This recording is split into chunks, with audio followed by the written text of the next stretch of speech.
Welcome back to the second year of medical school lecture series. In this video, we're going to discuss how you need to make sure you stay focused on your studies and your USMLE studies during your second year of medical school, and how you need to learn how to ignore students who are going to negatively impact your mood and mental state. We are also going to discuss how to develop a study schedule or a transition study schedule prior to you starting your dedicated Step 1 study time. We're actually then going to show you how to create this transition study schedule to your dedicated Step 1 time. Something very important that you need to learn in medical school, and you also need to learn this for the rest of your career, is how to balance the signal-to-noise ratio. Going through med school, you're going to hear students talking about how they're studying for USMLE during their second year of medical school or early in the year, or how they studied between the first year and second year during the summer. You're even going to hear students who are going to say, you know what, I've read First Aid for USMLE multiple times already. I've done the UWorld question bank already a few times. You're going to hear a bunch of this. How much of it is true? Who knows? And how much of it is actually false could be a bit. The point here, though, is that you need to learn how to tell the difference between useful signal and worthless background noise. This concept of signal to noise plays in the concept of radio signals. You need to learn how to tune in the good music and tune out the static. And the static here is those students that are going to negatively affect your mood and mental state. Unfortunately, it's very common for students to vocalize, during times of stress, their achievements to others. So when students come to you and they're just talking about this and that achievement, they may not be malicious, but that just may be how they're dealing with their stress. Some students may just be what we call in the medical school community gunners, and this is how they are at baseline. Everything they do, they just have to tell you. They just shoot their guns all day. Each way, malicious or not, negative people are not good for you. They're not good for your mental state. What you need to do is make an aggressive effort to stay away from these people. The last thing you want to do is be caught in the crossfires of a gunner. Even if it's awkward to ignore them or to get away from them, just do it. These people have no benefit to you. Your mental state is almost as important, believe it or not, as the actual knowledge base you have and test-taking strategy.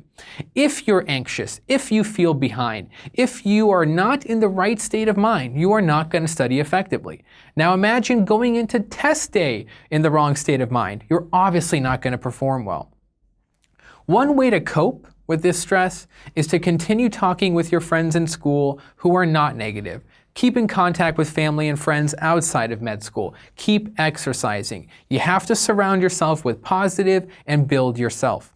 Also, stick to a study schedule that you design prior to your dedicated USMLE study time and stay dedicated to it. Whenever you hear someone saying how they have made all this progress or, they make you feel anxious, they make you feel behind on your studies, just look at your study schedule. Know that you've already well in advance designed and set the pace for this, and you have a setup for success.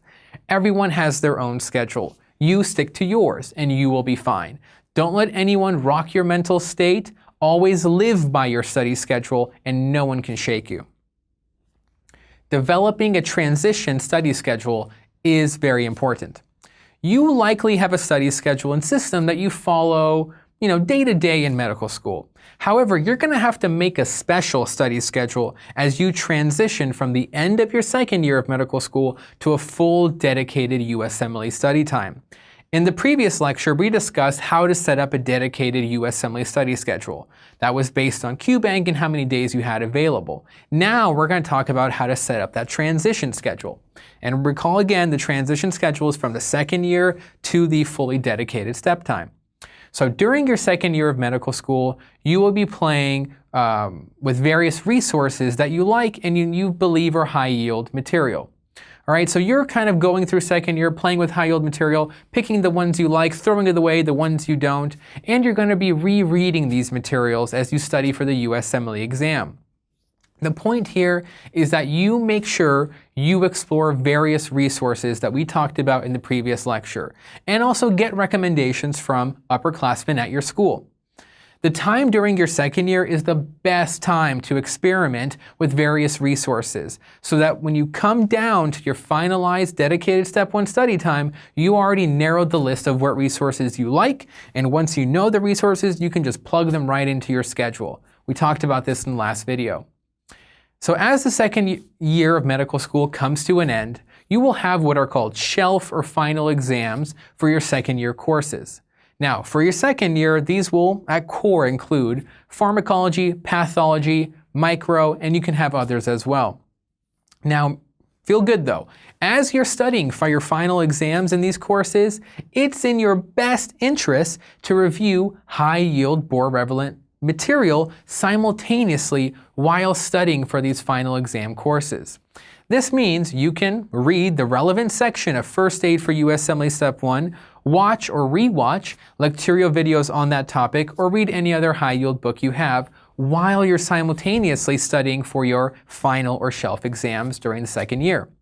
The point here is to start the transition from medical school focus to USMLE focus. So you start to then dive into more of a high-yield topic focused, going from strict med school before you go pure USMLE. The second part of this transition schedule is to familiarize yourself again with your high-yield resources before you go into dedicated Step 1 studying time. This way, you don't waste your time dedicating studying time becoming familiar with materials. During this transition time, you're going to be going through all your high-yield materials again, the ones you've been playing with during the beginning of the second year.